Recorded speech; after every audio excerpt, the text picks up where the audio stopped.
Gabriela dan Yuken. Ya, kita akan mengawali perkuliahan hari ini. Kita buka dulu dengan doa. Silahkan berdoa menurut iman kepercayaan masing-masing. Doa dipersilahkan.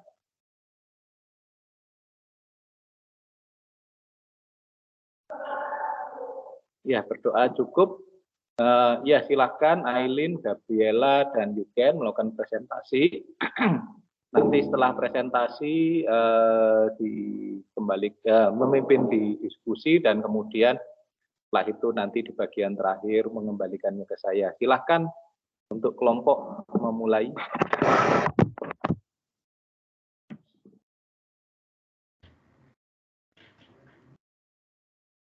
Baik, terima kasih. Selamat siang, Daniel dan teman-teman sekalian. Kami dari kelompok 9 akan mempresentasikan hasil tugas kami dengan tema analisis prospektif.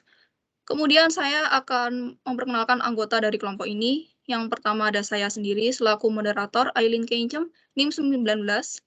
Lalu ada dua anggota lainnya bernama Gabriela Natasha, NIM 22, dan Yuken Satyasari, NIM 18. Bisa di next.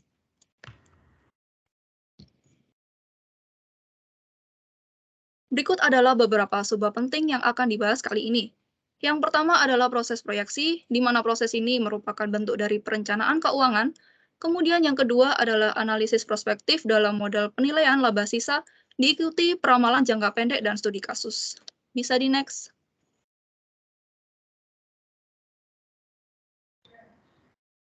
Pengertian analisis prospektif. Analisis prospektif merupakan langkah terakhir dalam proses analisis laporan keuangan. Analisis tersebut hanya dapat dilakukan setelah laporan keuangan historis disesuaikan dengan benar untuk mencerminkan kinerja ekonomis perusahaan secara akurat. Analisis prospektif berguna untuk menguji ketepatan rencana strategis perusahaan. Hal-hal yang perlu dianalisis adalah kemampuan perusahaan menghasilkan arus kas operasi yang cukup untuk mendanai pertumbuhan yang diharapkan, kebutuhan perusahaan akan pendanaan utang atau ekuitas di masa depan, dan manfaat dari rencana strategis seperti yang diramalkan oleh manajemen perusahaan. Dengan demikian, analisis prospektif berguna bagi kreditor untuk menilai kemampuan perusahaan untuk memenuhi kewajibannya.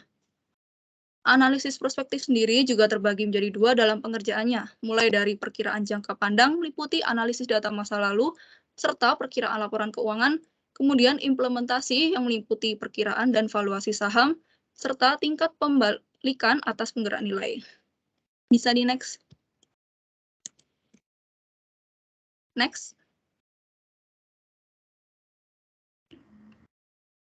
Proses proyeksi keuangan merupakan perencanaan keuangan perusahaan untuk di masa mendatang dengan berlandaskan pada laporan keuangan tahun lalu. Perlu diketahui bahwa laporan keuangan yang masih dalam bentuk perencanaan, maka di dalam laporan keuangan tersebut harus dicantumkan kata pro forma yang mempunyai arti bahwa laporan keuangan menunjukkan ikhtisar kondisi keuangan perusahaan yang belum dilaksanakan. Informasi yang di dalamnya masih dalam bentuk proyeksi atau perencanaan mengenai kondisi keuangan di masa yang akan datang.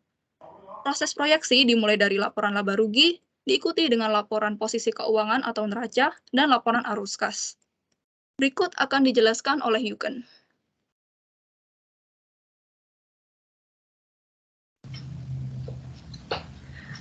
Proses proyeksi dimulai dengan pertumbuhan penjualan yang diharapkan, misalnya dengan menggunakan tren historis untuk memprediksi tingkat penjualan di masa depan. Analisis lebih rinci juga bisa melibatkan informasi eksternal seperti berikut. 1. Tingkat aktivitas ekonomi makro yang diharapkan. 2. Peta persaingan. Dan yang ketiga, bauran toko baru dan toko lama. Setelah penjualan diproyeksi, margin laba kotor diproyeksi berdasarkan tren historis, kekuatan ekonomi, dan tingkat kompetisi pasar. Biaya penjualan umum dan administrasi biasanya diasumsikan tetap konstan atau tidak bergantung dari penjualan, sedangkan biaya tenaga kerja serta biaya iklan memerlukan estimasi yang lebih lanjut. Next.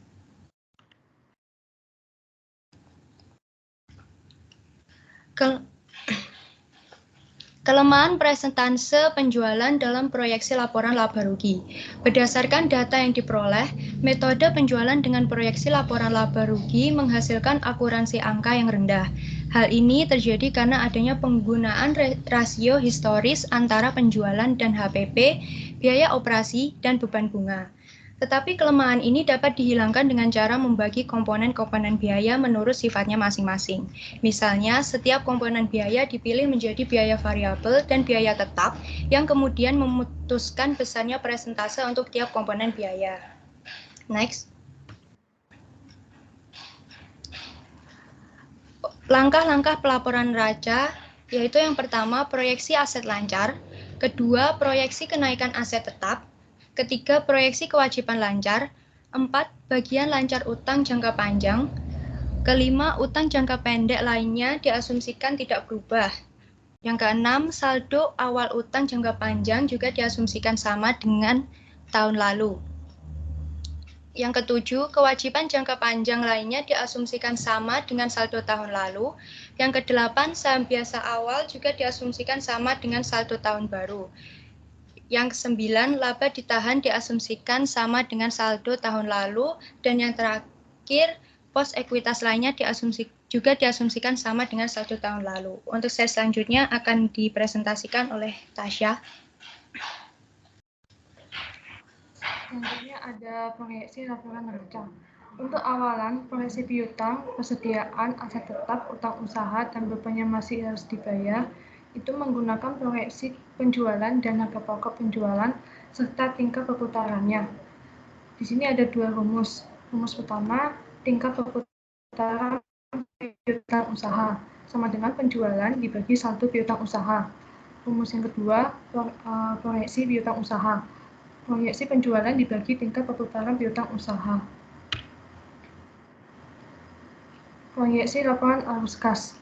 Proyeksi laporan arus kas dihitung dari proyeksi laporan laba rugi dan proyeksi di laporan posisi keuangan. Proyeksi laporan arus kas disajikan dari arus kas bersih dari operasi yang mendanai sebagian dari pengeluaran modal, pengurangan utang jangka panjang dan dividen.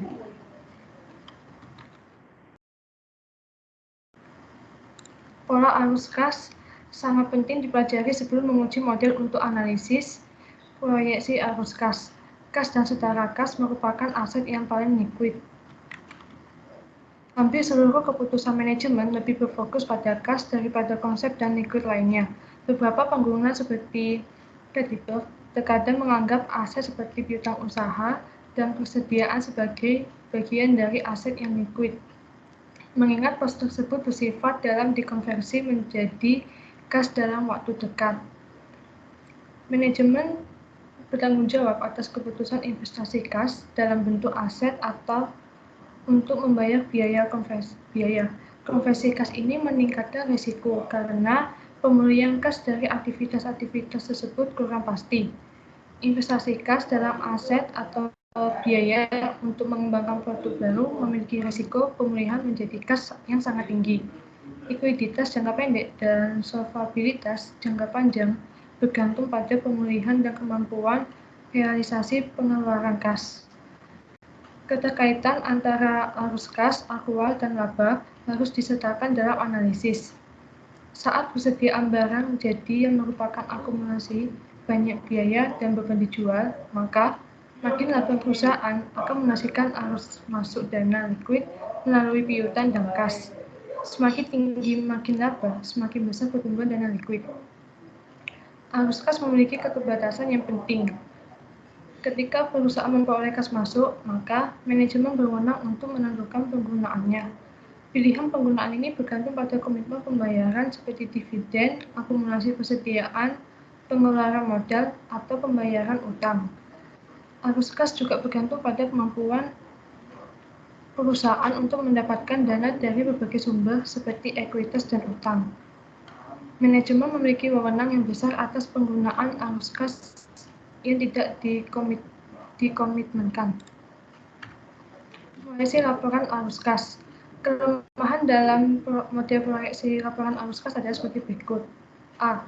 Model proyeksi keuangan tidak mengindikasikan kebijakan keuangan mana yang paling baik, tetapi hanya menggambarkan beberapa alternatif kondisi. B. Banyak simplifikasi dari keadaan sebenarnya, sedangkan keadaan sebenarnya dapat berubah menjadi hal yang tidak diduga sebelumnya. C. Tanpa perencanaan jangka pendek, perusahaan seperti dalam laut yang berombak tanpa kemudi untuk pegangan. Perencanaan keuangan harus diterjemahkan dalam detail antara keuangan dan operasi. Interpretasi analisis sensitivitas. Analisis sensitivitas adalah analisis yang dilakukan untuk mengetahui akibat dari perubahan parameter-parameter produksi terhadap perubahan kinerja sistem produksi dan menghasilkan keuntungan. Kashmir 2010.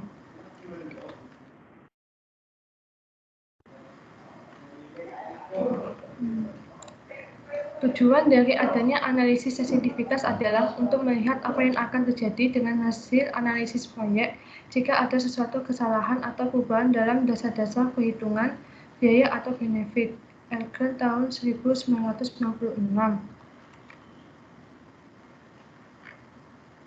Menilai apa yang terjadi dengan hasil analisis kelayakan suatu kegiatan investasi atau bisnis apabila terjadi perubahan di dalam perhitungan biaya atau manfaat. Menurut Kashmir 2010. Proyeksi laporan keuangan didasarkan pada hubungan yang diharapkan antara pos laporan laba rugi dengan pos neraca. Misalnya, dalam penggunaan rasio yang terakhir, karena operasi perusahaan cukup stabil dan diasumsikan tidak terdapat perubahan besar dalam strategi operasi. Namun, asumsi tersebut dapat divariasikan untuk menganalisis dampaknya pada kebutuhan dana, pengembalian aktiva dan ekuitas, dan sebagainya. Kenaikan yang sama juga dapat berasal dari penurunan perputaran piutang dan perputaran persediaan. Analisis sering kali menyiapkan beberapa proyeksi untuk menguji skenario terbaik atau terburuk sebagai tambahan atas skenario yang paling mungkin terjadi. Analisis sensitivitas ini menunjukkan asumsi mana yang memiliki dampak paling besar pada hasil keuangan dan sebagai konsekuensinya membantu identifikasi area yang memerlukan pemeriksaan lebih lanjut. Langkah-langkah yang diperlukan dalam melakukan analisis sensitivitas pada laporan keuangan adalah sebagai berikut. Pertama, variasikan asumsi proyeksi, misalnya pertumbuhan penjualan, persentase biaya, tingkat perputaran untuk menemukan asumsi yang memiliki pengaruh terbesar dalam proyeksi laba dan arus kas. Kedua, periksa variabel yang berpengaruh secara dekat. Ketiga, siapkan skenario yang diharapkan optimis dan pesimis untuk mengembangkan berbagai kemungkinan hasil. Selanjutnya akan dijelaskan oleh Yuken.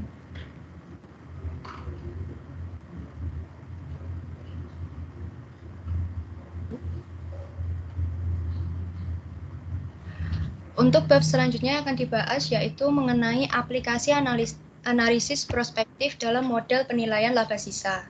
Next. Model penilaian laba sisa menentukan nilai ekuitas pada saat T sebagai jumlah nilai buku kini dan nilai sekarang laba sisa yang diperkirakan di masa depan. Untuk rumusnya bisa dilihat di layar. Dan untuk keterangannya yaitu di mana BV merupakan nilai buku pada akhir periode T, RLT plus N sebagai laba sisa di periode T plus N, dan K sebagai biaya modal. Laba sisa pada waktu T didefinisikan sebagai laba bersih komprehensif dikurangi pembebanan pada nilai buku awal, yaitu RLT sama dengan NLT dikurangi dalam kurung K kali BVT min 1. Next. Dalam bentuk yang relatif sederhana ini, model penilaian memerlukan estimasi atas 6 parameter sebagai berikut. Yang pertama, pertumbuhan penjualan, margin laba bersih, perputaran modal kerja bersih, perputaran aktiva tetap, leverage keuangan, dan biaya modal ekuitas. Next. Berikut untuk rumus yang diperlukan dalam prospektif penilaian. Untuk mencari laba bersih bisa diperoleh dari penjualan dikali margin laba bersih. Dan untuk modal kerja bersih diperoleh dari penjualan dibagi tingkat perputaran modal kerja bersih. Dan untuk modal aktiva tetap diperoleh dari penjualan dibagi tingkat perputaran aktiva tetap. Next. Baik, untuk selanjutnya akan dijelaskan oleh saya sendiri. Untuk rumus berikutnya, ekuitas diestimasi dengan menggunakan beberapa rumus. Yang pertama, total ekuitas pemegang saham. Total aktiva operasi dibagi leverage. Kemudian aktiva operasi rumusnya adalah modal kerja bersih dibagi aktiva tetap. Kemudian rumus berikutnya untuk rumus laba sisa sama dengan laba bersih dikurangi ekuitas awal dikali biaya modal ekuitas. Bisa di next.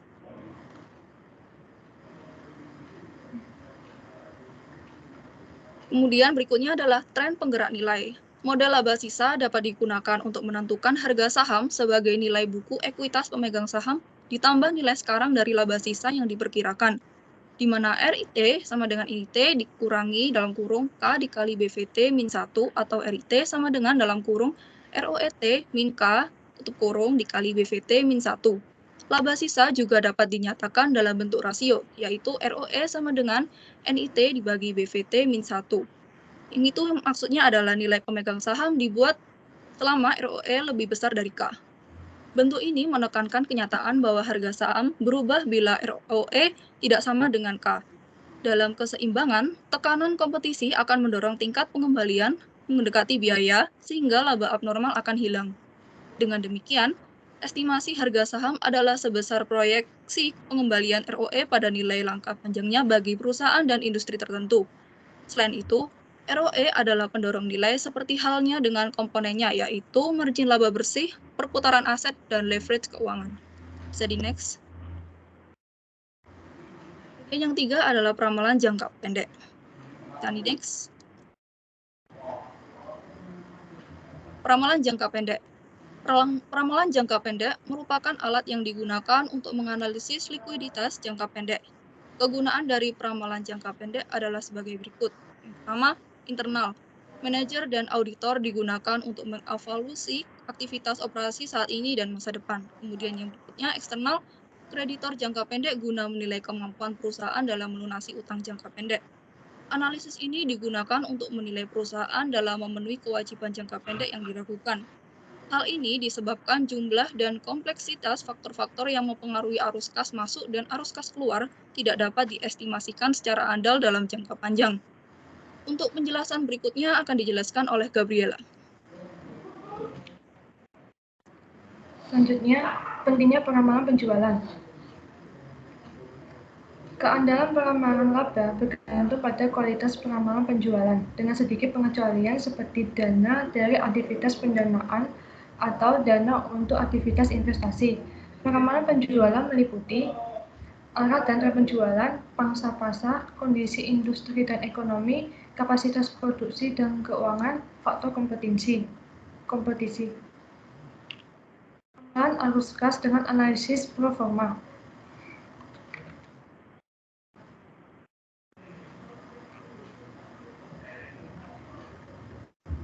Kewajaran dan kelayakan lamaran kas jangka pendek biasanya diuji dengan laporan keuangan pro forma. Dalam pengujian ini, asumsi yang mendasari peramalan kas digunakan untuk menyusun laporan laba rugi pro forma selama periode yang diramal dan neraca pro forma pada akhir periode ramalan. Laporan keuangan pro forma digunakan untuk menghitung rasio keuangan dan menyimpulkan hubungan lainnya, dan dibandingkan dengan data historis untuk menguji kelayakan. Laporan pro forma harus dilakukan pengujian secara kritis, serta dilakukan uji kelayakan ramalan dan asumsinya. Rasio dan hubungan yang disimpulkan dalam laporan keuangan pro forma harus dievaluasi dan dibandingkan dengan rasio historis untuk menentukan kewajaran dan kelayakannya. Jika ditemukan kesalahan dalam laporan pro forma, asumsi dan harapan harus disesuaikan agar dapat meningkatkan keandalan laporan pro forma bagi analisis. Pengujian laporan keuangan pro forma didasarkan pada peramalan arus kas untuk menyusun laporan laba rugi pro forma selama periode yang diramalkan dan neraca pro forma pada akhir periode peramalan. Selanjutnya ada studi kasus analisis prospektif PT Gudang Garam Tbk. Informasi perusahaan. PT Gudang Garam Tbk adalah perusahaan yang bergerak di bidang industri rokok terkemuka di tanah air yang didirikan pada tahun 1998 di Kota Kediri, Jawa Timur. Pada tahun 1990, PT Gudang Garam Tbk melakukan pencatatan saham di Bursa Efek Indonesia dengan jumlah saham sebesar 96.204.400 dan nilai nominal per saham sebesar 1.000. Jumlah pembayaran dividen di PT Gudang Garam Tbk diputuskan dalam rapat umum pemegang saham, di mana dari tahun ke tahun kebijakan PT Gudang Garam Tbk dalam pembagian dividen adalah sebesar 20% hingga 40% dari laba bersih. Selanjutnya akan dijelaskan oleh Niken.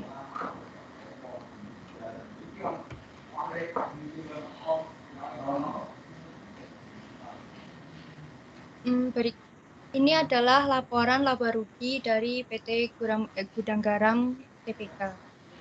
Next.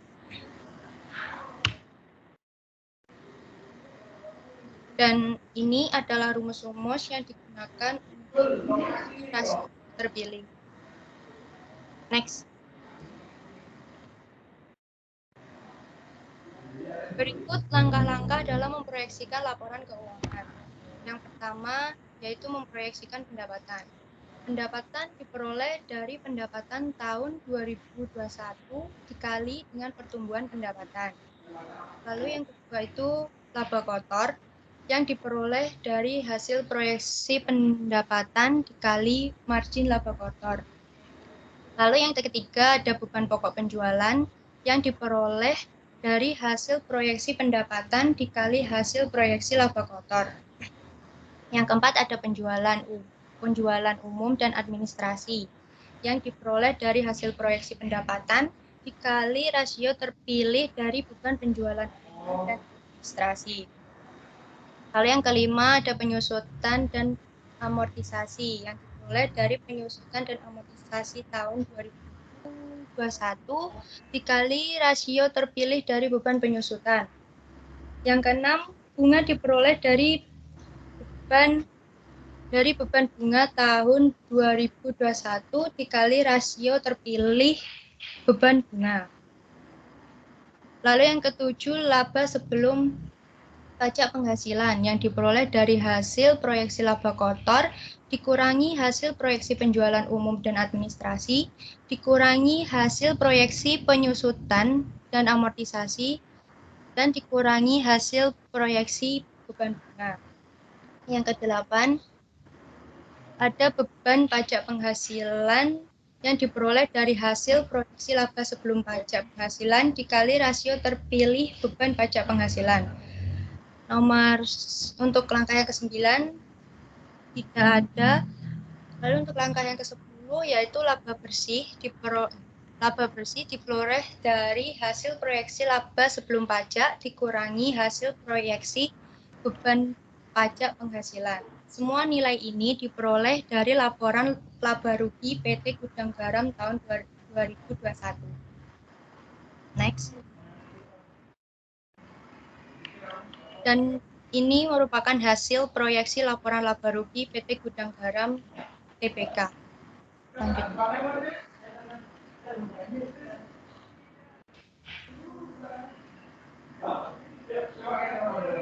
Untuk penjelasan berikutnya akan dijelaskan oleh saya sendiri. Yang kedua adalah laporan neraca. Ini adalah laporan neraca untuk PT Gudang Garam tahun 2019 sampai 2021. Yang ini mulai dari bagian aset sampai total aset, bisa di next. Kemudian ini adalah rincian dari liabilitas dan ekuitas, bisa di next. Bisa di next. Nah, ini adalah pembahasan dari serta rumus yang akan digunakan untuk menghitung proyeksi laporan neraca tersebut. Ada sebanyak 25 langkah yang akan digunakan dalam perhitungan neraca.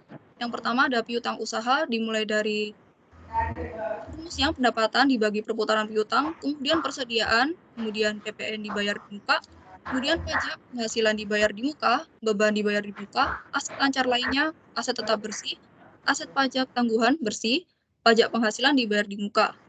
Ada keterangan tidak ada perubahan, itu berarti di estimasi tahun 2022 tidak akan ada perubahan karena sama dengan laporan neraca untuk tahun lalu. Bisa di next. Untuk langkah nomor 10 sampai nomor 17, mulai dari aset tidak lancar lainnya yang tidak ada perubahan, kemudian pinjaman bank jangka pendek tidak ada perubahan, kemudian yang nomor 12, utang usaha sama dengan beban pokok penjualan dibagi perputaran piutang yang hasilnya bisa dilihat di situ. Kemudian yang nomor 13, utang pajak sama dengan beban pajak penghasilan dikali utang pajak atau beban pajak. Kemudian nomor 14, utang cukai, PPN, dan pajak rokok tidak ada perubahan. Yang nomor 15, beban akrual sama dengan pendapatan dibagi perputaran beban akrual. Kemudian yang nomor 16, liabilitas jangka pendek lainnya tidak ada perubahan. Nomor 17, liabilitas imbalan pasca kerja tidak ada perubahan, bisa di next. Kemudian nomor 18, untuk liabilitas pajak tanggungan bersih sampai kas tidak ada perubahan kecuali saldo laba. Bisa di next.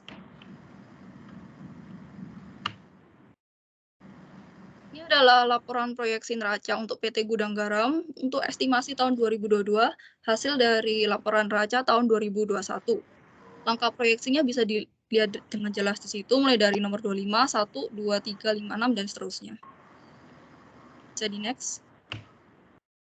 Kemudian ini adalah lanjutan untuk laporan proyeksi neracanya dari liabilitas sampai total liabilitas.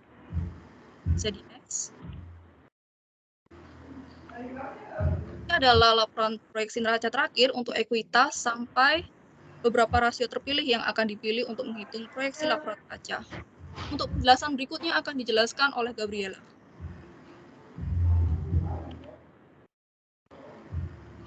Selanjutnya adalah laporan arus kas. Berikut ini adalah laporan arus kas dari PT Gudang Garam Tbk tahun 2019, 2020, dan 2021. Bisa dilihat sendiri laporannya.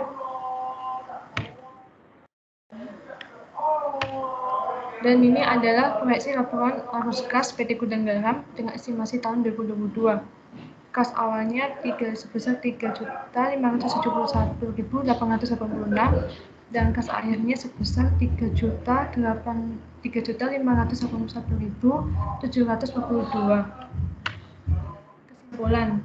Kesimpulan dari materi analisis prospektif adalah analisis prospektif merupakan langkah terakhir dalam melakukan proses analisis laporan keuangan. Analisis tersebut hanya dapat dilakukan setelah laporan keuangan historis dapat disesuaikan dengan benar untuk mencerminkan kinerja ekonomis perusahaan secara akurat. Perusahaan perlu melakukan analisis prospektif supaya perusahaan dapat mengetahui apakah perusahaan mampu menghasilkan arus kas operasi yang memadai untuk mendanai pertumbuhan yang diharapkan dan apakah hal itu akan dibutuhkan untuk mencari utang atau pendanaan ekuitas di masa depan.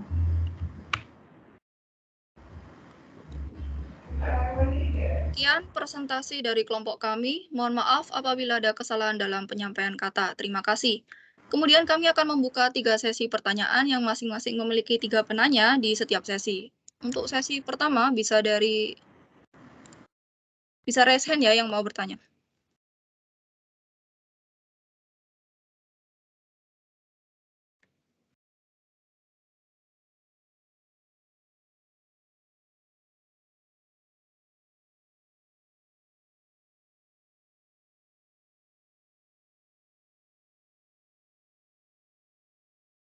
Baik, untuk sesi pertama bisa dimulai dari Caroline Yvonne.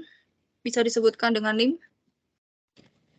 Terima kasih atas kesempatannya. Saya Caroline Yvonne dengan NIM 1220-1002 ingin bertanya.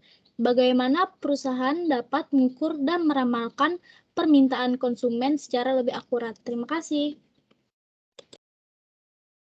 Baik, terima kasih kembali Caroline Yvonne. Kemudian yang berikutnya bisa dimulai dari Melania Vania. Baik, terima kasih atas kesempatannya. Saya Vania dengan NIM 06. Untuk pertanyaannya, mengapa ramalan kas jangka pendek itu penting untuk analisis laporan keuangan? Terima kasih.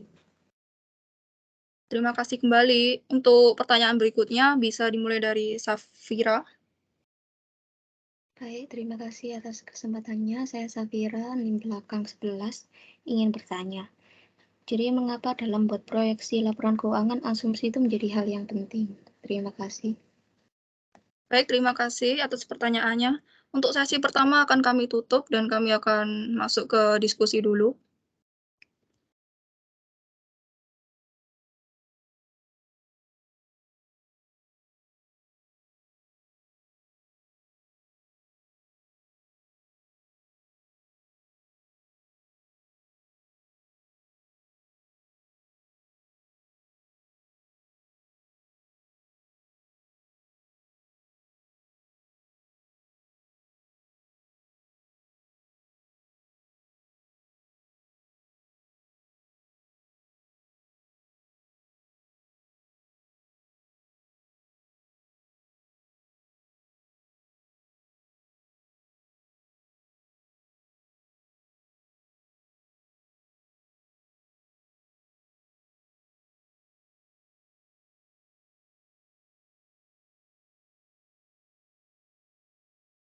Untuk pertanyaan pertama dari sesi pertama, Caroline Yvonne akan dijawab oleh Yuken.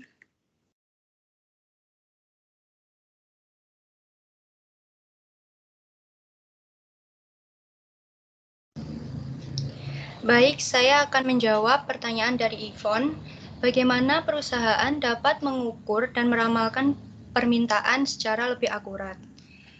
Yaitu, perusahaan dapat mengukur dan meramalkan permintaan konsumen secara lebih akurat dengan cara melakukan riset pemasaran di suatu perusahaan dengan melakukan pengidentifikasian pada peluang pasar yang ada.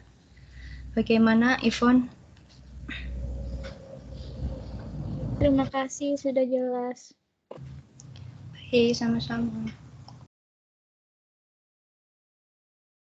Kemudian pertanyaan kedua dari Vania akan saya jawab sendiri. Pertanyaannya adalah, mengapa ramalan jangka pendek penting untuk analisis laporan keuangan? Jawabannya itu, perkiraan kas jangka pendek adalah kunci untuk penilaian likuiditas jangka pendek. Aset adalah disebut dan kuat atau cair dan kuat karena akan atau bisa diubah menjadi uang tunai dalam periode sekarang. Analisis perakiraan kas jangka pendek akan mengungkapkan apakah suatu entitas atau mampu membayar kembali pinjaman jangka pendek sesuai rencana. Ini juga berarti analisis macam itu sangat penting bagi pemberi kredit jangka pendek potensial. Perakiraan kas jangka pendek sering terjadi relatif realistis dan akurat karena rentang waktu yang pendek tertutup. Apakah jawabannya sudah jelas, Vania? Sudah jelas, Aileen. Terima kasih. Terima kasih kembali. Untuk pertanyaan terakhir dari Safira, bisa dijawab oleh Gabriela.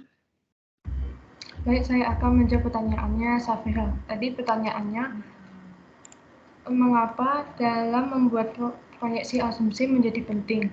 Itu jawabannya adalah asumsi diperlukan dalam penyusunan proyeksi laporan keuangan, karena asumsi tersebut merupakan kondisi prasyarat suatu proyeksi dapat dibuat. Tanpa sebuah asumsi, maka suatu proyeksi sulit untuk dibuat, karena terlalu banyak kemungkinan yang dapat muncul.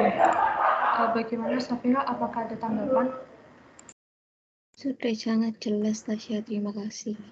Iya, sama-sama. Baik, kemudian saya akan membuka sesi pertanyaan kedua. Bisa dimulai dari Benedicta Florentina. Untuk yang sudah bertanya sebelumnya, bisa di lower hand.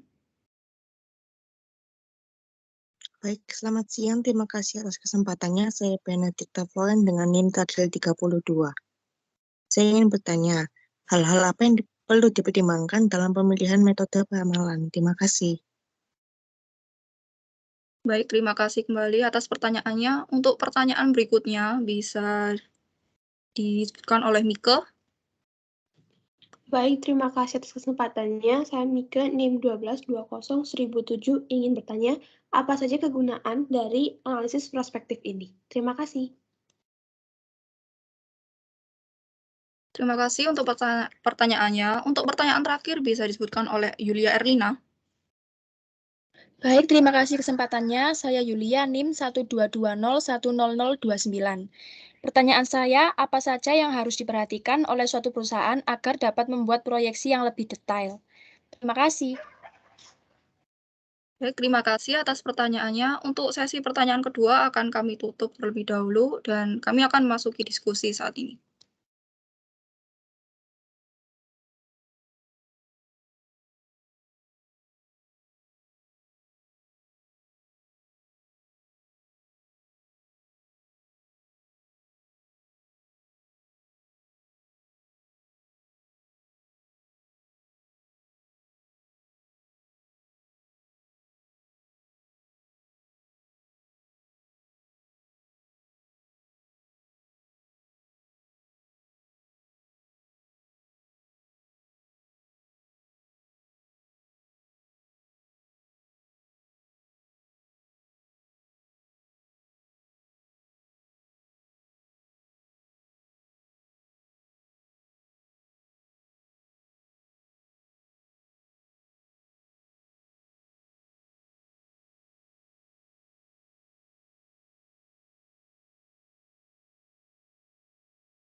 Baik, untuk pertanyaan sesi 2 dimulai dari Floren, akan saya jawab sendiri.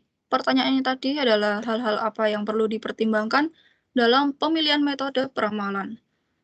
Peramalan yang dilakukan untuk hasil yang baik harus memiliki karakteristik sebagai berikut. Yang pertama, ketelitian. Tentu saja, ketelitian yang diukur dengan hasil konsistensi. Hasil peramalan dikatakan bisa bias bila peramalan memiliki penyimpangan yang tinggi dari kenyataan. Kemudian, keakuratan hasil peramalan berperan penting dalam menyeimbangkan persediaan yang ideal. Kemudian yang kedua, biaya. Biaya untuk mengembangkan peramalan tergantung dari metode, periode dan jumlah item yang diramalkan. Pemilihan metode peramalan harus disesuaikan dengan tren data permintaan. Kemudian yang tiga itu harusnya ada respon. Hasil peramalan tidak memperlihatkan fluktuasi dan perbedaan yang relatif besar dengan kenyataan yang sebenarnya. Jika terjadi, maka harus diiringi dengan respon dari pengguna peramalan tersebut. Kemudian yang terakhir, karakteristik yang perlu diperhatikan adalah kesederhanaan. Penggunaan metode peramalan yang sederhana, mudah dibuat, dan mudah diaplikasikan akan memberikan keuntungan bagi perusahaan. Bagaimana, Floren? Apakah jawabannya sudah menjawab? Sudah menjawab, Aileen. Terima kasih. Terima kasih kembali. Untuk pertanyaan kedua dari sesi kedua, Mika, bisa dijawab oleh Gabriela. Baik, saya akan menjawab pertanyaannya, Mika. Tadi pertanyaannya apa saja kegunaan analisis prospektif? Jawabannya adalah, analisis prospektif dilakukan pada tahap akhir proses analisis keuangan, setelah seluruh data historis laporan keuangan berhasil dikumpulkan dan disesuaikan sehingga mencerminkan kinerja perusahaan secara ekuitas. Lalu manfaat kegunaan dari analisis prospektif adalah, yang pertama, security valuation. Peramalan jangka panjang dilakukan dalam proses penilaian surat berharga. Yang kedua, manajemen assessment. Fasibilitas atau feasibility rencana strategis perusahaan dapat terukur melalui peramalan kinerja keuangan. Ketiga, ada assessment of solvency. Analisis prospektif sangat bermanfaat bagi kreditor untuk menilai kemampuan perusahaan dalam memenuhi persyaratan dan pelunasan hutang jangka panjang maupun jangka pendek. Peramalan jangka panjang seperti penilaian surat berharga ekuitas, peramalan jangka pendek seperti penilaian solvency dan likuiditas jangka pendek. Apakah ada tanggapan, Mika? Tidak, sudah menjawab. Terima kasih. Ya, sama-sama.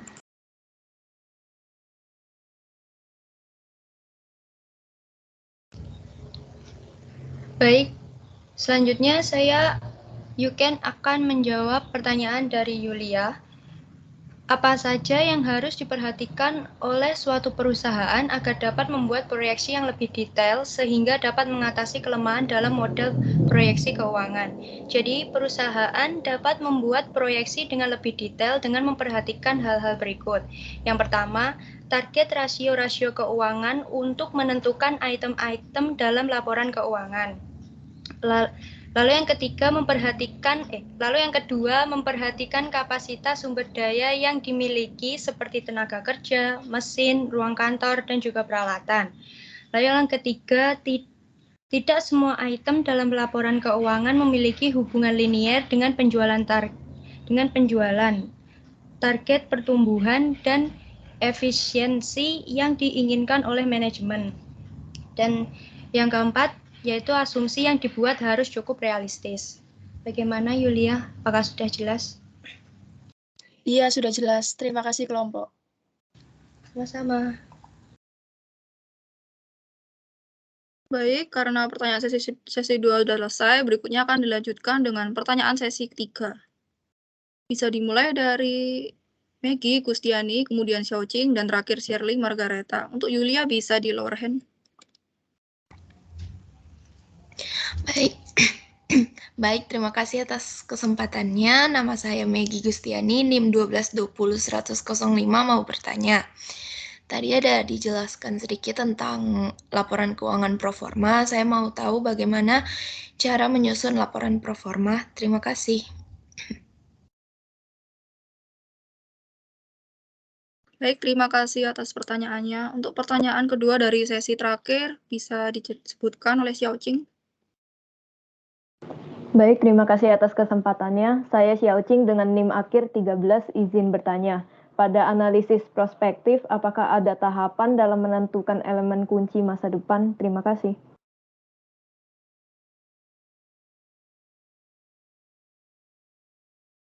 Baik, terima kasih Xiaoqing atas pertanyaannya. Untuk pertanyaan terakhir dari sesi terakhir, dari Shirley bisa disebutkan. Terima kasih atas kesempatannya. Saya mau bertanya, menurut kelompok, mengapa perusahaan harus melakukan proyeksi? Baik, terima kasih Shirley atas pertanyaannya. Untuk sesi terakhir akan kami tutup dan kami sekarang akan masuk diskusi.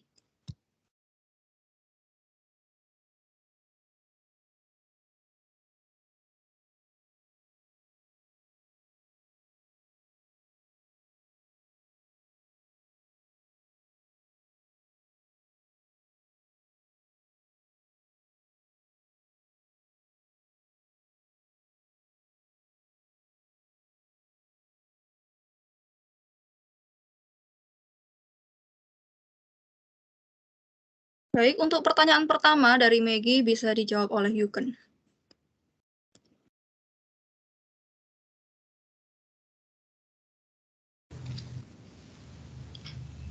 Baik, saya akan menjawab pertanyaan dari Maggie. Bagaimana langkah-langkah penyusunan laporan proforma?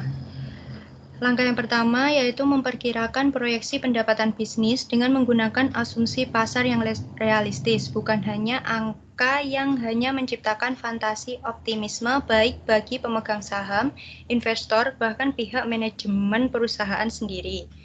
Untuk menentukan asumsi pasar yang realistis, melakukan riset dan konsultasi dengan para ahli dan akuntan agar bisa menentukan normal tidaknya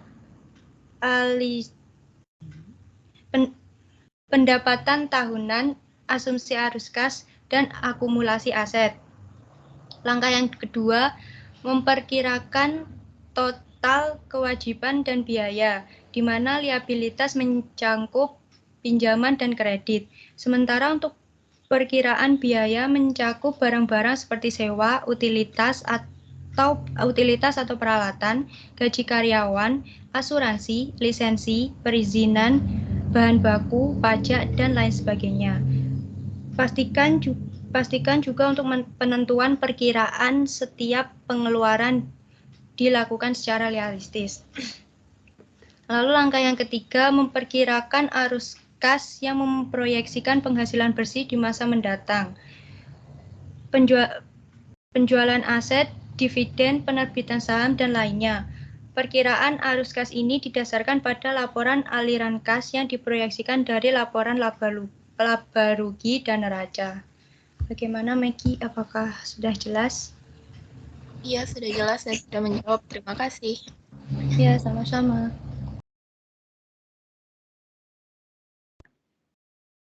Berikutnya, untuk pertanyaan kedua dari sesi terakhir, Xiaoqing akan saya jawab sendiri. Pertanyaannya adalah, pada analisis prospektif, apakah ada tahapan dalam menentukan elemen kunci masa depan? Tahapan analisis prospektif menurut Bourgeois tahun 2002 yaitu yang pertama, menerangkan tujuan studi, yang berikutnya adalah melakukan identifikasi kriteria, kemudian mendiskusikan kriteria yang telah ditentukan, kemudian analisis pengaruh antar kriteria, kemudian merumuskan kondisi faktor, kemudian membangun dan memilih skenario, dan yang terakhir, implikasi skenario. Dalam metode perspektif sendiri, menentukan elemen kunci masa depan dilakukan dengan tahapan, yaitu yang pertama, mencatat seluruh elemen penting. Kemudian yang kedua, mengidentifikasi keterkaitan. Ketiga, membuat tabel yang menggambarkan keterkaitan. Dan yang terakhir, memilih elemen kunci masa depan. Apakah jawabannya sudah menjawab, Xiaoqing? Sudah menjawab, terima kasih. Baik, terima kasih. Untuk pertanyaan terakhir dari sesi terakhir, Shirley, bisa dijawab oleh Gabriela. Baik, saya akan menjawab pertanyaannya Shirley. Tadi pertanyaannya, mengapa perusahaan harus melakukan proyeksi? Jawabannya, proyeksi akan memudahkan perusahaan melihat apa yang terjadi beberapa tahun yang akan datang. Skenario sering juga disebut sebagai analisis sensitivitas. Proyeksi dibuat dengan memberikan kesempatan perusahaan untuk menentukan beberapa alternatif pilihan berdasarkan skenario yang telah ditentukan. Bagaimana, Shirley? Apakah ada tanggapan? Sudah jelas kok. Terima kasih. Ya, sama-sama.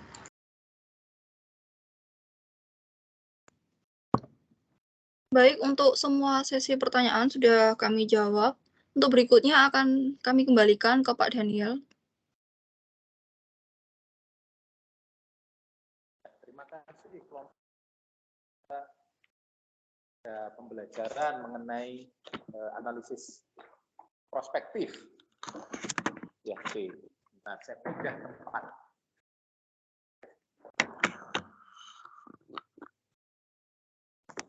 Oke, ya.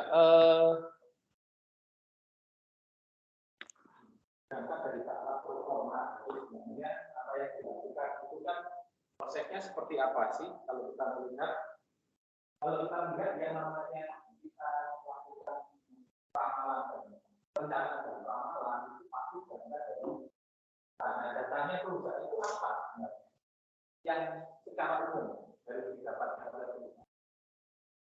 Kira-kira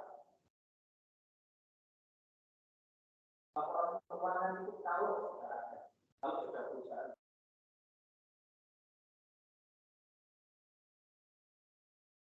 perencanaan bisnis, perencanaan bisnis itu berangkat dari apa?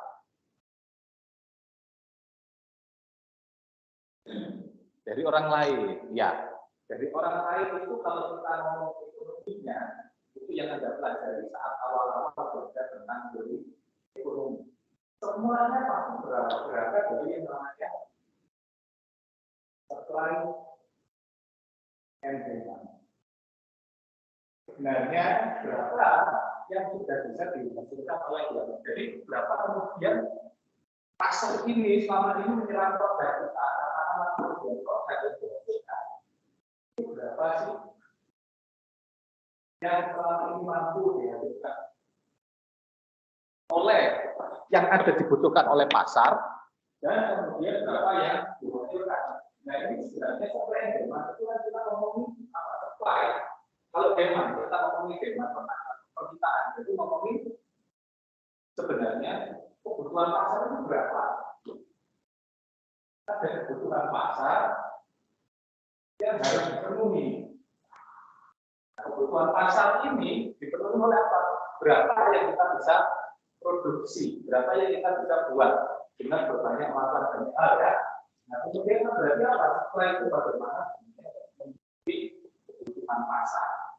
Makanya tadi itu selalu kita ngomongin ini apa? Riset pasar. Tapi kan banyak pertanyaan yang terkait dengan riset pasar. Nah ini bisa diajak dapat dari mana?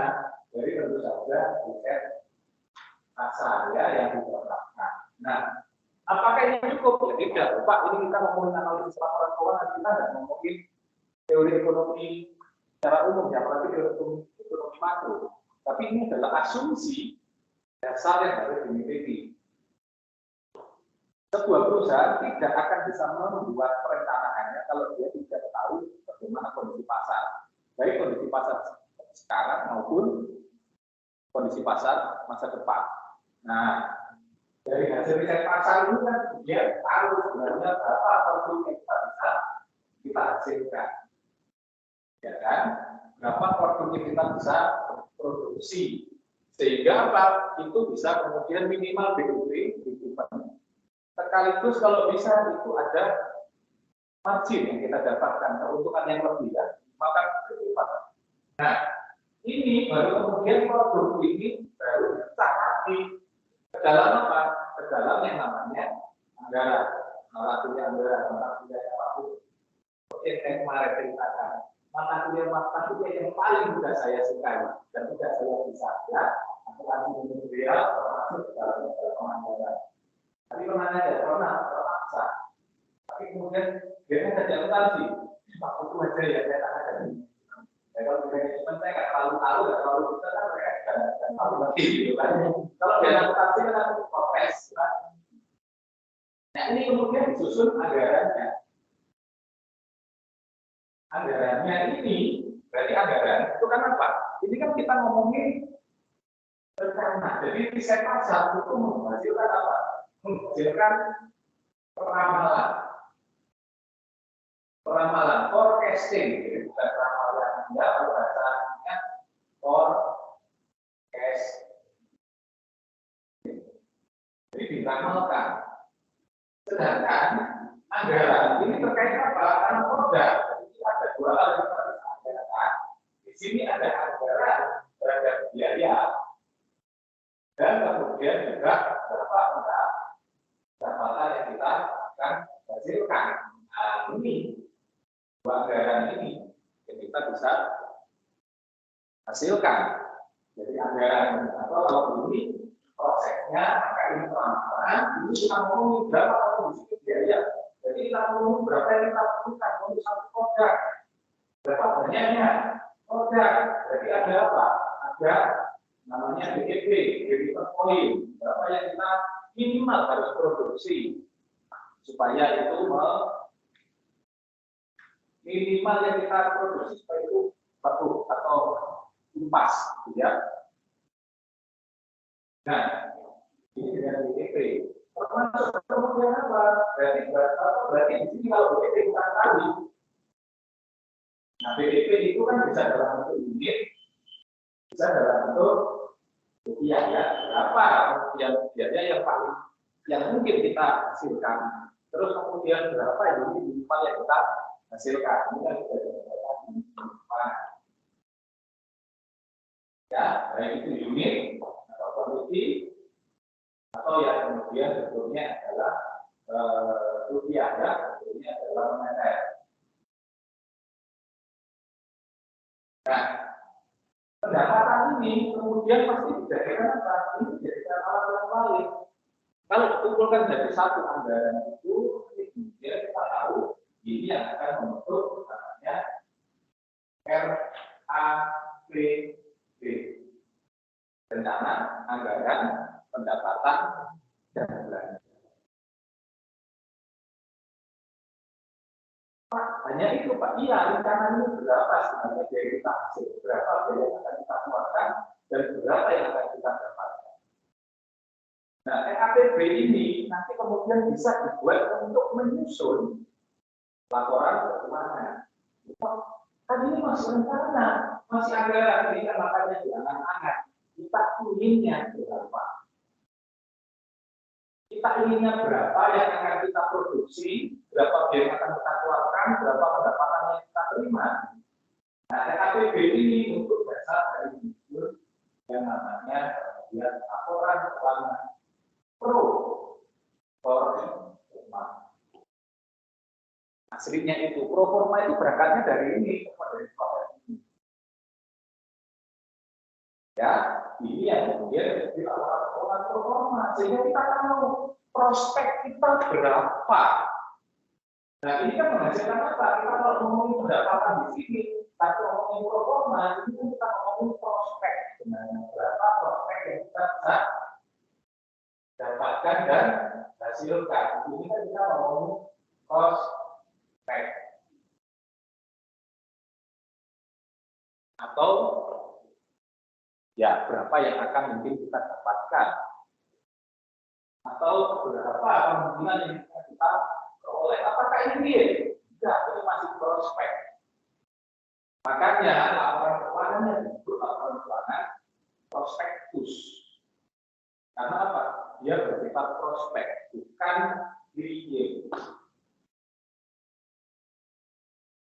Nah, ini yang kemudian menjadi alat perencanaan bagi manajemen untuk melakukan analisis prospektif.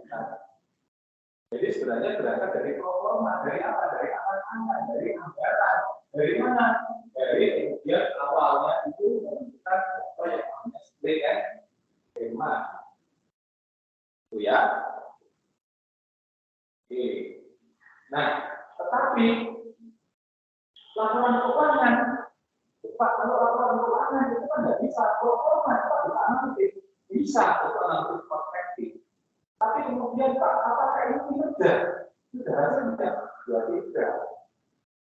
Pak, apakah ini laporan keuangan yang bisa dipertanggungjawabkan? Tidak, ini di dalam perusahaan sendiri, perusahaan yang kemudian menghitung sendiri, menyimpulkan sendiri, menganalisis itu apa? Ini adalah alat pelaporan dan perencanaan. Jadi sebenarnya kalau kemudian kita ngomong analisis perspektif, itu analisis perencanaan dan ramalan sesuatu yang kita masih angan-angankan. masih ingin kita cita-citakan sampai pada tahun mendatang. Performa ini munculnya biasanya di akhir tahun, di awal tahun untuk kemudian apa? Jadi rencana kerja.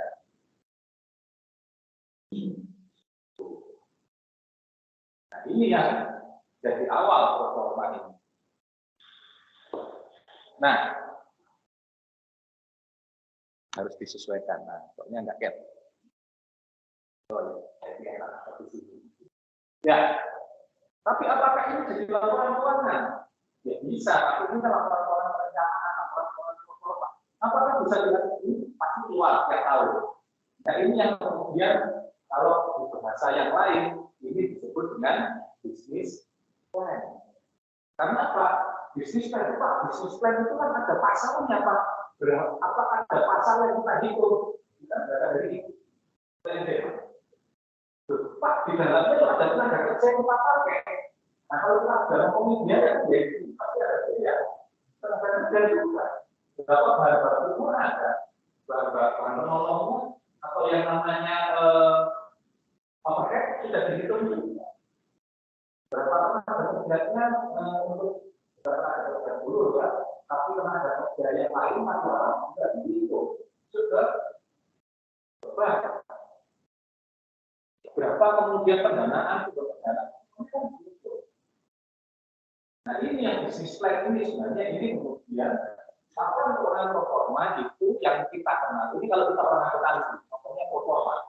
Tapi kalau secara umum ini yang dikenal dengan nama bisnis plan atau rencana. Sebenarnya ini laporan performa itu bisnis plan.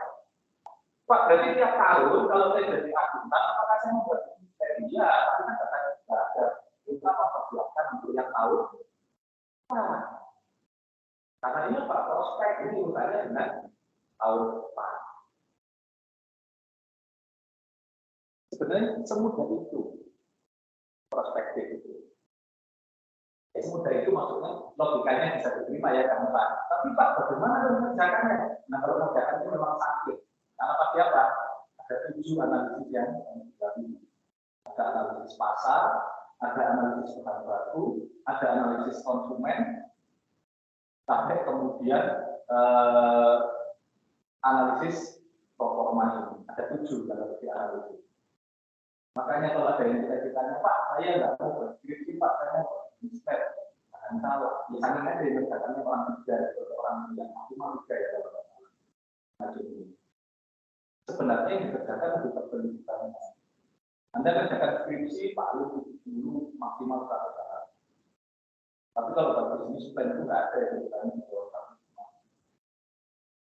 belum lagi produknya harus dipamerkan buat ini lebih disimpan. Bukan begitu terus kemudian nggak bisa lagi buat kalau S2 harus disimpan. Tapi kalau ingin kemudian Pak, saya nggak ingin S2, saya inginnya jadi pengusaha.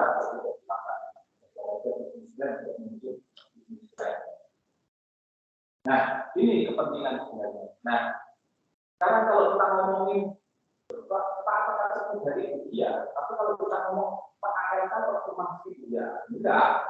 Kalau kita ngomongin analisis laporan keuangan, sebenarnya ada hal yang lebih luas lagi, ya. Kalau kita ngomongin ALK secara umum, ALK itu seperti tadi saya ngomong, tapi berarti ada masa lalu, masa sekarang, masa depan. Nah, inilah analisis laporan keuangan dari bisa depan, jadi menjadi yang sifatnya itu adalah yang pas ke masa lalu, sekarang, present, dan ada yang sifatnya masa depan juga.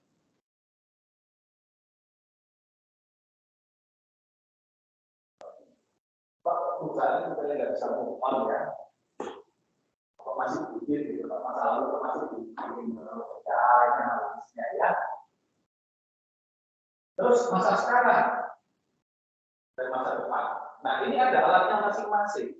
Yang terkait dengan ini, terkait dengan anggaran, itu analisisnya disebut dengan analisis 3E.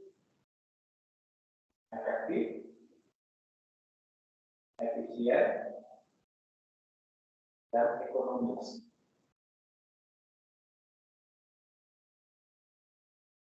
Ini terkait apa? Terkait dengan anggaran, terkait dengan pengelolaan efektif. Berarti apa? Bagaimana perusahaan itu apakah mampu menghasilkan pendapatan yang setinggi-tingginya? Ya, minimalnya berapa? Minimalnya itu ini. Berarti kalau dia bisa menghasilkan itu dari pengelolaan. Terus kemudian Pak efisien dikatakan efisien itu seperti apa? Kalau dia bisa kemudian mengusahakan bahwa biaya yang dialokasikan untuk sumber dayanya itu lebih rendah ketimbang yang ada di RAPP dan laporan keuangan pro forma.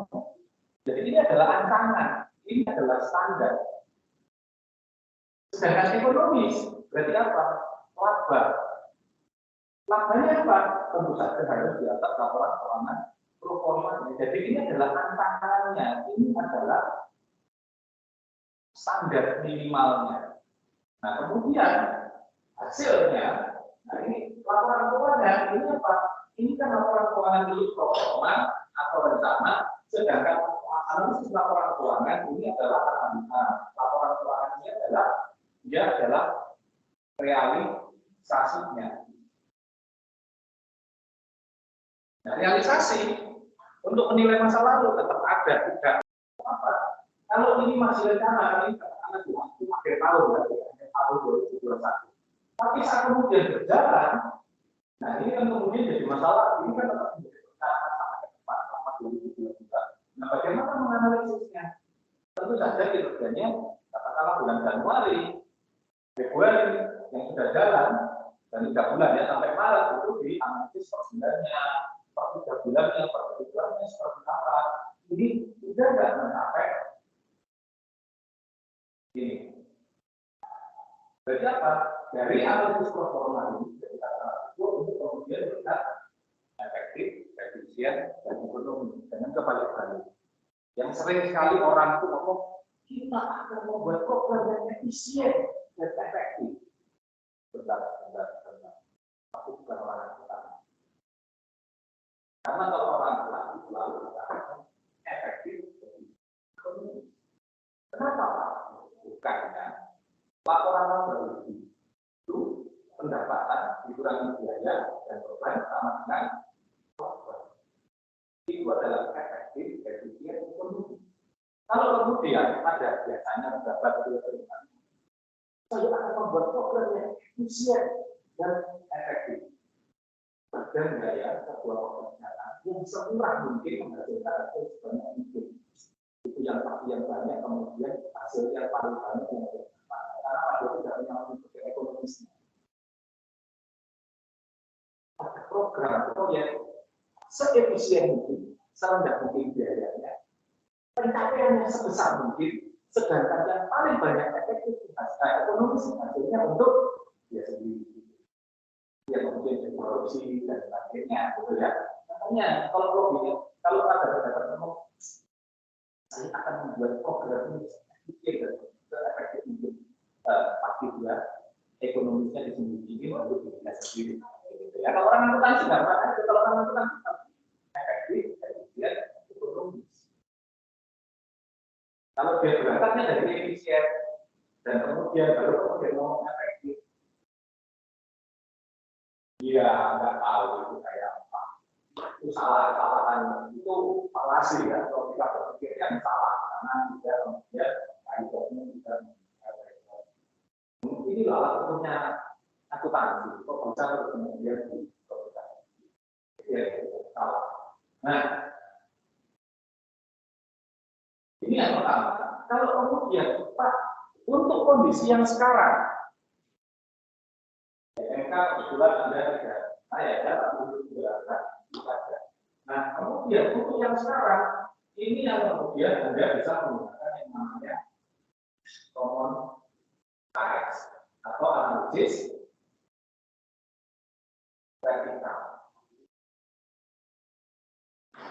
Caranya bagaimana? Caranya masing-masing dalam laporan keuangan itu dibuat oleh fase. Katakanlah total aktiva itu ada di bawah sendiri, maka kemudian berapa yang kita pakai untuk aktiva lancar, berapa yang kita pakai untuk aktiva lancar, berapa persennya. Jangan-jangan kita perusahaan yang lebih banyak menggunakan aktiva lancar, tapi kurang memanfaatkan aktiva lancar. Ya kalau untuk perusahaan retail itu. Kalau terus kemudian perusahaan yang basisnya itu memang aktiva tetap seperti kartu ini, ternyata kartu ini aktiva tetapnya tidak terlalu banyak dipakai, tapi yang paling banyak aktiva lancarnya. Ternyata apa? Oh, yang paling banyak katakanlah untuk ATK dan sebagainya, ngapain? Katanya sudah jalannya sudah maju, sudah bisa kemudian paperless, kenapa kemudian pakai paper? Itu kan itu yang salah, jadi ada yang salah dalam pengelolaan. Kalau perusahaan retail lebih banyak yang termanfaatkan itu adalah aktiva tetapnya, aktiva lancarnya jarang. Ya kamu jual apa? Kalau kamu cuma kemudian bangunannya bagus, punya bagus, tapi tidak mampu menjual apapun. Itu kan jelas sesuatu yang salah, gitu ya. Nah, itu vertikal itu. Terus kemudian vertikal yang kedua di sisi pasifan lebih banyak mana antara utang dan ekuitas. Kalau lebih banyak utangnya itu oke. Kalau untuk perusahaan, katakanlah seperti perbankan. Karena apa? Semua simpanan, semua tabungan dari nasabah itu adalah utang bagi perusahaan. Itu oke. Karena pas semakin besar utangnya, jadi dia semakin berkaya oleh nasabah. Kalau kemudian ada yang kemudian sebuah ini ya jasa keuangan yang ternyata dia kecil utangnya tapi besar di ekuitasnya. Berarti apa pemilikmu tambah modal terus. Ini kan nggak laku berarti.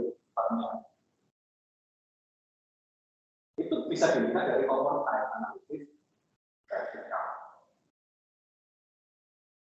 Nah, termasuk juga kemudian common size dari dari tadi berapa kemudian berapa persen biaya, berapa persen berapa pendapatan, berapa persen yang 100% itu di atas malah ya pendapatan, dan kemudian ya berapa biayanya, berapa bebannya, berapa kemudian apa itu kan tinggal persentase yang kita. Kalau kemudian pendapatannya 100%, ternyata biayanya dia 50%, bebannya dia 40%, pendapatannya 10%. Kenapa dia berarti biaya? Oh, tenaga kerjanya banyak. Oke. Tapi bagaimana dengan beban? Jangan-jangan bebannya dia malah membebani. Atau kebalik, biayanya dia itu 30%, bebannya dia sampai 60%, tambahnya cuma 10%. Ada yang salah, karena apa? Lebih banyak dari orang nganggur. Kayak gitu, itu dengan common size analisis vertikal ya. Bentuknya persentase begitu aja, tapi itu jadi penting karena apa? Karena kita tahu sebenarnya kita mengalokasikan dengan baik dan benar enggak dari aset kita, dari utang kita, ataukah dari pendapatan kita. Jangan-jangan pendapatan kita lebih banyak untuk kita membayar orang lain, orang nganggur. Itu juga jadi perlu diperhatikan. Nah, sedangkan di sini, yang di sini menggunakan analisis tren. Analisis tren. Kenapa? Karena dia ngomongin kecenderungan, ngomongin jangka panjang, ngomongin bukan saja dalam masa lalu, bukan hanya masa sekarang, tapi ngomongin tentang masa depan. Nah, ini alatnya banyak. Ada yang namanya analisis rasio yang sudah tahu ya. Rasio itu ada likuiditas, ada solvabilitas, ada aktivitas, ada kemudian profitabilitas atau rentabilitas, dan kemudian ada yang namanya pasar. Nah, kemudian selain ini, selain yang umum analisis rasio, ternyata ada yang lain lagi. Ada yang namanya sifatnya itu dari depan, analisis keberlanjutan. Analisis keberlanjutan ya, ada Z-score,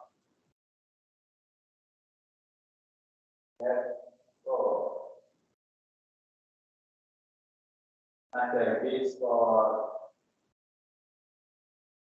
gitu ya, dan lain-lain.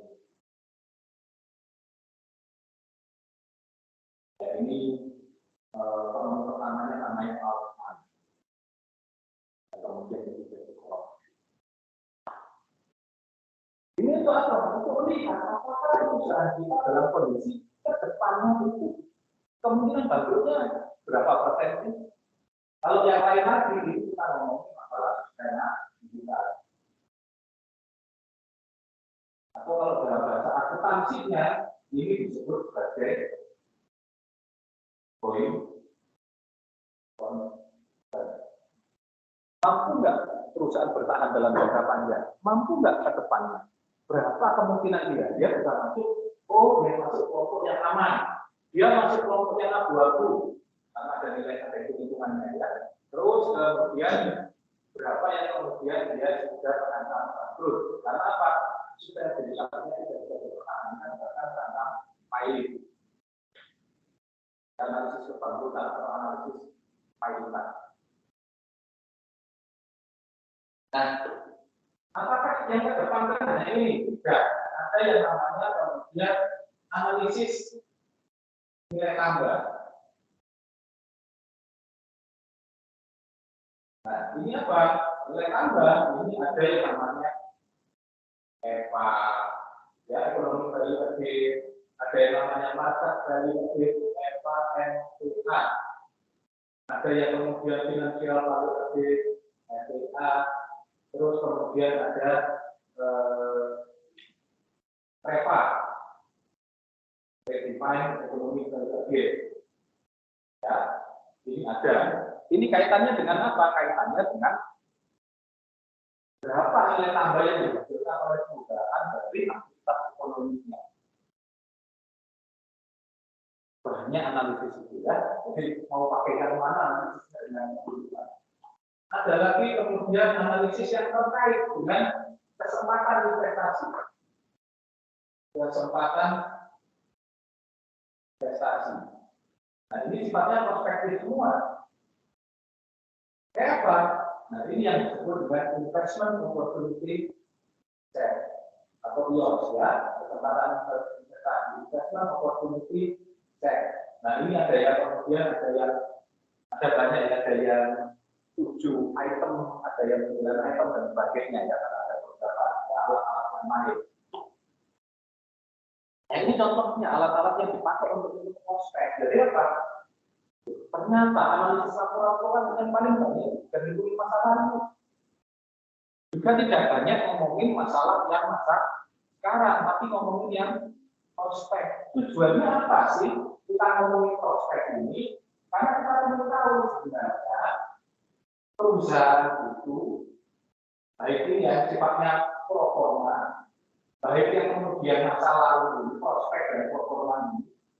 Kemudian tujuannya apa sih yang kemudian mereka? Ini tujuannya sebenarnya ini menghitung berapa sebenarnya nilai perusahaan atau yang disebut dengan value of the firm. Berapa yang dihasilkan oleh perusahaan? Berapa nilai yang kemudian kemanfaatan secara ekonomi yang dihasilkan oleh perusahaan? Jadi tujuannya sebenarnya menghasilkan ini kok, yang namanya analisis laporan keuangan. Ini tahu value of the firm-nya berapa, nilai perusahaan yang berapa. Kalaupun kemudian ada yang dihitung dengan masa lalu, masa sekarang, bagaimana cara menghitung tujuannya apa? Kalau untuk kendali anggaran, pakai ini, karena kaitannya dengan informasi masa lalu. Terus kemudian yang kondisi sekarang, seperti apa kondisi dari kinerja yang akan ngomong saya. Sedangkan untuk masa depan, itu selain menggunakan performa tadi, menggunakan laporan dan laporan keuangan. Ada banyak alatnya. Nah, pertanyaannya, Pak, kok kayaknya pernah dengar Pak. Sepertinya pertemuan pertama kita sudah ngomong ya. Pertemuan pertama sebenarnya kita akan butuh ini akan kita jadikan variabel dependennya. Ini nanti akan menjadi variabel yield-nya. Dan dalam nanti, ya ini kan kaitannya sama pekerjaan, jadi saya tidak perlu nanti kalau ada pertanyaan, kalau ada pertanyaan kan saya tidak tinggal ngomong, ini kan saya kan ada yang di kelas ini, tinggal hubungi begitu aja dengan ada pertanyaan. Oh, berarti yield-nya sama dengan X-nya, tidak tinggal ngomong yang ada di sini. Ini jadi X-nya, saya nggak minta semuanya. Kalau yang lalu, itu biasanya saya minta semuanya. Ya, yang biasanya. Karena dia bukan ketemu dengan saya, jadi, oh ini loh, ini X-nya. Terus X-nya apa? Ini minggu depan lagi, ini. Enggak, nanti Anda cuma X-nya itu di ini yang nanti kemudian menjadi variabel X. Hanya rasio saja. Pak, tapi Pak likuiditas kan ada macam-macam Pak. Ada ini, ya kan likuiditas itu kan tidak hanya current ratio Pak. Ada yang namanya cash ratio Pak, ada yang namanya quick ratio. Jadi pakai semua pada ini. Ya, jadi Pak berarti Y sama dengan X11, X12, X13, X14, X15, ya berapa yang ada ya. Berarti X2-nya kalau untuk probabilitasnya ya X21, X22, X23, X24.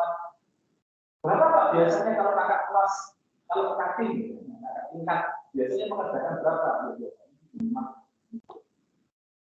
X-nya. Itu dengan kemudian memasukkan yang namanya X-nya itu ditambah dengan memasukkan ini apa namanya memasukkan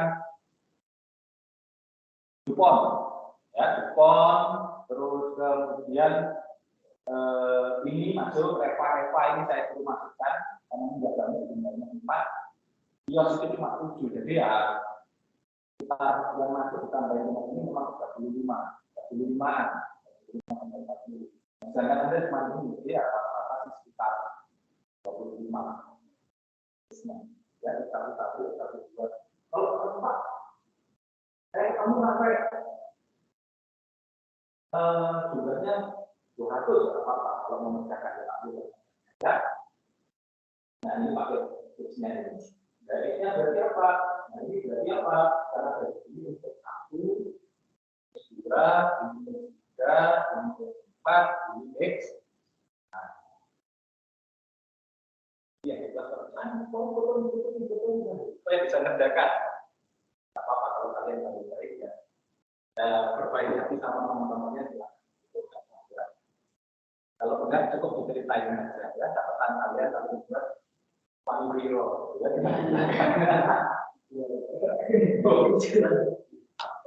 kok jadi jahat gitu ya salah satunya kita kampus nggak bisa impor. Apalagi tidak datang siang-siang kan. Ya kan minimal pakai ya apa-apa kasih bantu kalau kemudian datang kemudian minimal satu apa gitu kita ingat satu global kayak apa bayarannya kecil banget bayaran global gitu ya. Nah ini ya akuntansi ya itu komersil itu ya ini arahnya dulu ya jadi ini yang kemudian kalau nanti kenapa ini saya masuk saya rencanakan karena kalau saya cerita ini kok pasti sedikit saya nggak cerita ini karena kemudian ada kesempatan itu akan mengenai materi untuk waris.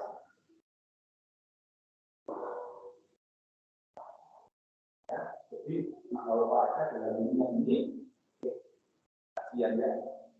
Dari observer, kasihan kan mereka nggak tahu kan misalnya apa. Sedangkan untuk X-nya itu menggunakan rasio, ya, jadi satu probabilitas, banyak aktivitas dan probabilitas. Dengan berarti apa? Karena dia sama dengan X, jadi kita menggunakan regresi.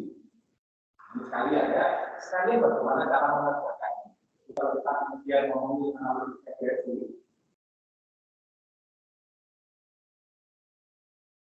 Ini kan gabungan mata kuliahnya mulai dari mata kuliah MK sampai mata kuliah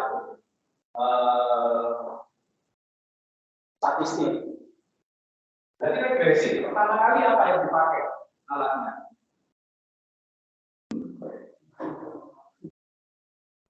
Pasti yang pertama dipakai itu adalah apa? Lupa juga.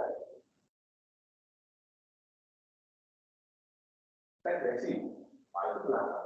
Itu alatnya kan normalitas dan sebagainya. Itu yang ketiga. Ini yang pertama. Yang pertama pasti kemudian apa? Kaitannya dengan statistik deskripsi. Kaitannya dengan apa? Deskripsi. Ya, statistik deskripsi. Ya, betul. Ini media, modus, berapa kemudian standar deviasi. Pasti itu isinya ya, analisis. Dan kemudian yang kedua, kalau itu bukannya ini ya, itu yang asumsi. Setelah deskriptifnya sudah terbentuk, itu ya, benar asumsi pasti. Ya, dan empat itu ya. Normalitas, apalagi heteroskepasitas, ya, dan memang itu juga ada empat ya, masih terus heteroskepasitas juga itu ya. Jadi nanti di prosesnya dipakai. Nah, baru kemudian yang ketiga.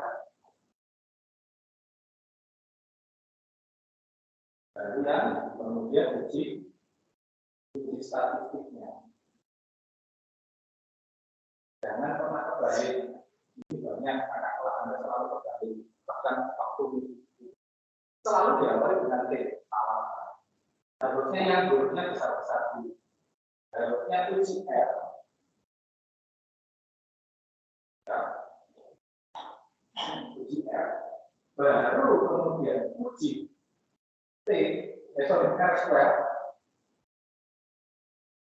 koefisien determinasi, baru kemudian uji T yang dipakai untuk menguji hipotesis matematik tertentu. Tapi karena ini X-nya banyak, nanti kemudian jangan lupa menggunakan uji yang namanya uji R parsial. Jadi dia melihat signifikannya satu-satu.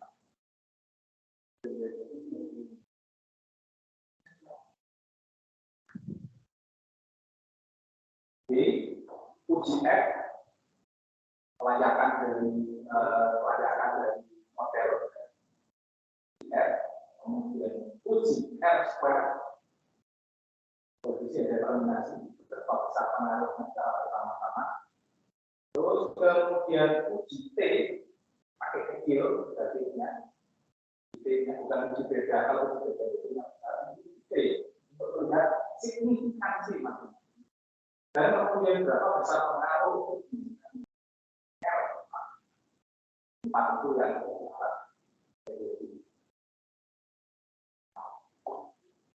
dan nanti bagaimana menyusunnya sama seperti menyusun Anda belajar menyusun skripsi. Nanti makanya itu adalah terus kalau perusahaan saya satu, berarti data saya cuma katakan 5 tahun. Sangat mungkin Pak, itu bukan sangat mungkin, pasti tak pernah yang namanya penyakit yang ada di sini antisipasi. Ya. Terus bagaimana Pak? Ya kalau mau dibuat katakanlah yang kepala Angel, ya. Angel kemudian menggunakan satu kemudian pasti tak pernah. Ya, jadi prosesnya harus lengkap karena dia pernah terus harus dianalisis sampai kemudian katakanlah kalau itu ternyata yang normalitas. Jadi memang bagaimana caranya memang normalitas. Apakah ditambah fixnya dan sebagainya. Sorry, tanya. Karena apa? Karena Karena pasti kalau rumah tidak bisa. Nah, sedangkan ini kan student ya, analisis resiko itu dengan minimal itu biasanya adalah 30 ayat data. Jadi ya kalau kemudian satu perusahaan ya 30 tahun, kayaknya. Pak, kalau satu perusahaan 30 tahun kan berarti tidak masalah, tidak kemudian menggunakan katakan sub industri. Ini kan syaratnya ya, di faktor yang saya pilih juga yang saya sampaikan. Syaratnya itu adalah yang jadi ini jadi perusahaan yang nanti dipakai itu adalah perusahaan yang namanya. Itu pasti kemudian perusahaannya salah. Terus kemudian di situ nanti kalau terkena Pak, kemudian pakai super ya apa? Dia menggunakan A sebagai datanya, kemudian nanti dia termasuk kelompok katakanlah ABC, ya ABC. Saya katakan ABC. Oh, yang saya tahu bahwa ABC ini masuk di sub ini masuk industrinya itu masuk pada retail. Tidak apa-apa, tidak hanya ABC, tapi kemudian ambil dari retail itu diambil 5 perusahaan yang bisa 6 tahun. Tapi berbeda dari normalitas apa-apa. Satu perusahaan boleh, tapi kalau terkena normalitas, visitas, jangan salahkan kalau kemudian dipanjang, karena harus selesai satu-satu. Kan nggak boleh normalitas, terus kemudian dia katakan tentang normalitas masih terus visitas. Kan nggak bisa kalau kemudian normalitasnya diselesaikan, terus yang lainnya ya terus pagi. Kan nggak bisa, pasti normalitasnya diselesaikan. Pasti kemudian terus visitasnya. Ternyata terus visitasnya kena, kan harus diperbaiki juga. Itu kan tambahkan yang lama-lama selanjutnya. Itu kan semuanya harus didokumentasi, harus dilaporkan dalam proses tahapan-tahapan Anda yang terjadi. Kalau katakanlah saya menggunakan satu sub industri, katakanlah ada 5 perusahaan, komunikasinya kan berbeda. Itu ya, yang perusahaan yang saya tahu, yang makanya tidak mungkin saya tidak perlu proses yang panjang untuk menyelesaikannya, tentunya pasti di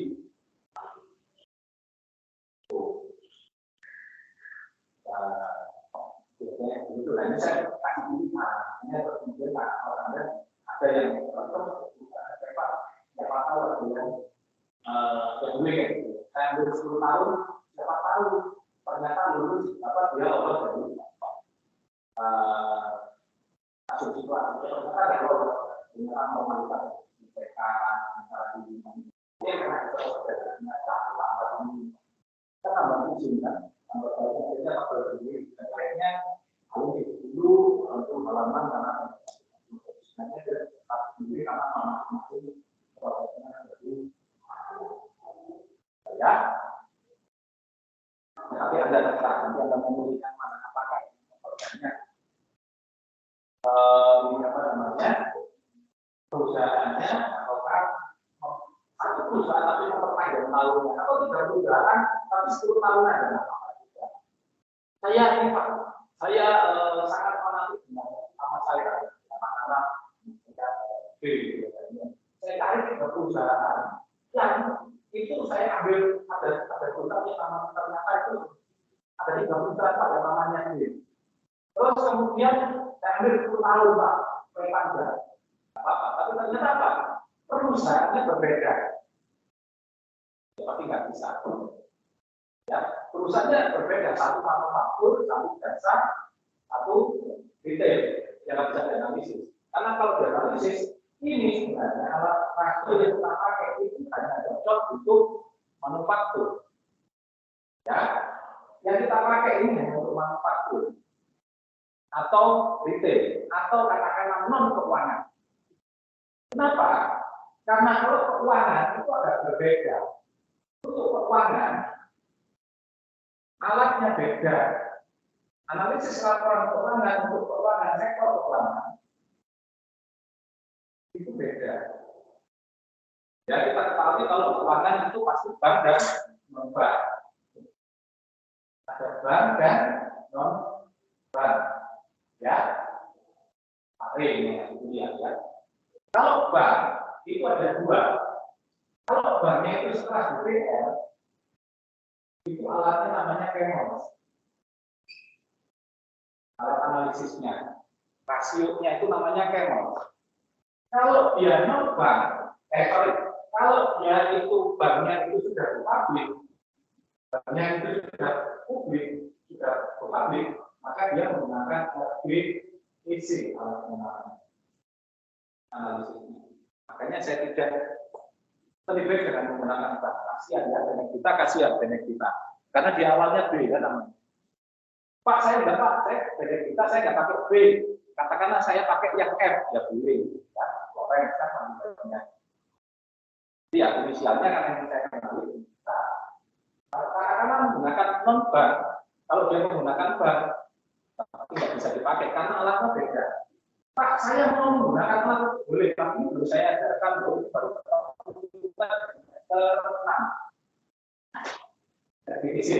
terus kemudian kalau memang bank, terutama yang dipakai oleh koperasi publik, koperasi pada umumnya itu alatnya namanya Chemours. Jadi beda alatnya, nggak bisa dipakai sama, karena alatnya beda. Rasionya, karakter penduduknya, rasionya beda. Jadi rasionya tidak kemudian, karena dia tidak ada persoalan. Dia kemudian lebih besar sisi utangnya ketimbang ekuitasnya. Nah itu yang perlu diperhatikan ya. Jadi tidak kemudian serta-merta semua kita pakai. Kalau untuk yang tugas kita kali ini belajar biasa, belajar manufaktur. Kalau yang ini nanti alat-alat yang lain kita nanti ketemunya di akuntansi keuangan Indonesia. Karena apa? Kita harus bahas juga dari manufaktur, jasa, maupun bank, dan bahkan kalau ngomong masalah syariah, ngomong akuntansi pemerintahan juga, dan SKK kita kan ada banyak. SKK-nya tidak hanya SKK untuk publik, tapi juga untuk komunitas global atau akuntansi publik juga untuk SKK LKM. Ya, tapi nanti sekarang kita lebih banyak belajar di jasa dan manufaktur. Dan di retail dan manufaktur. Belum ngomong jasa, kan jasa keuangan. Belum sampai. Ya, akuntansi kita memang sampai semester 4, semester 5 lebih banyak ngomongin manufaktur dan retail. Jangan jasa itu nanti karena aturannya banyak. Aturannya perundangannya sendiri. Ya. Operasi sendiri, perbankan sendiri, asuransi sendiri, ini undang-undang sendiri. Karena kita ada lembaga profesi pasti sangat tinggi dengan undang-undang. Karena ini undang-undang terbuat ada alat ya dan menjadi undang. Oke, jadi kita belajar nanti manufaktur dan retail ya, analisis rasio kita.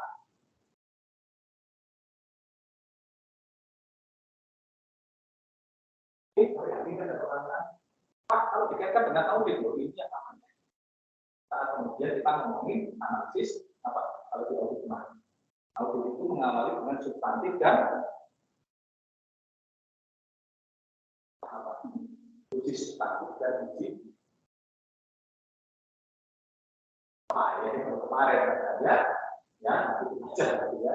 Aku substantif, satu lagi kita ngomongin hal-hal yang terkait dengan analisis fundamental ya. Kalau ini pasti kita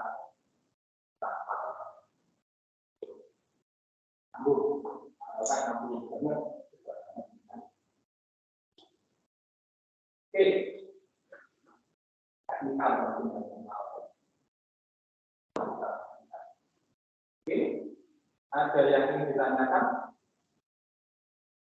Paling tidak satu ya, itu saya untuk menyampaikan bagaimana cara menggunakan sampai kemarin masih video kemarin ada tanya dari saya Pak, UKM-nya kelompok atau pribadi. Loh, waktu yang pertama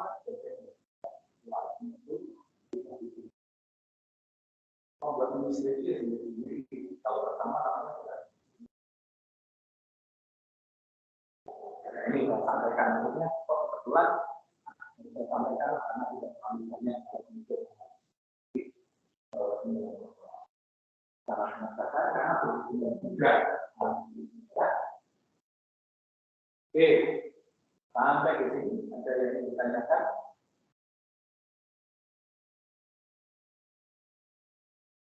Ya, kalau Anda secara langsung melihat paling tidak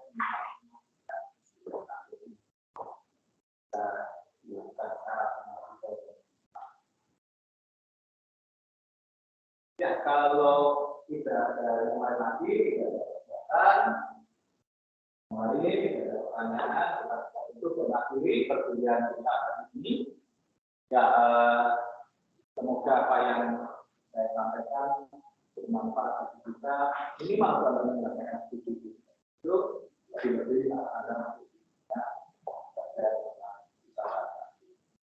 doa menurut iman dan masing-masing.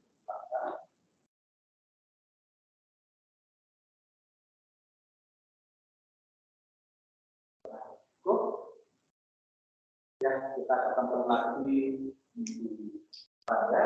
Terima kasih.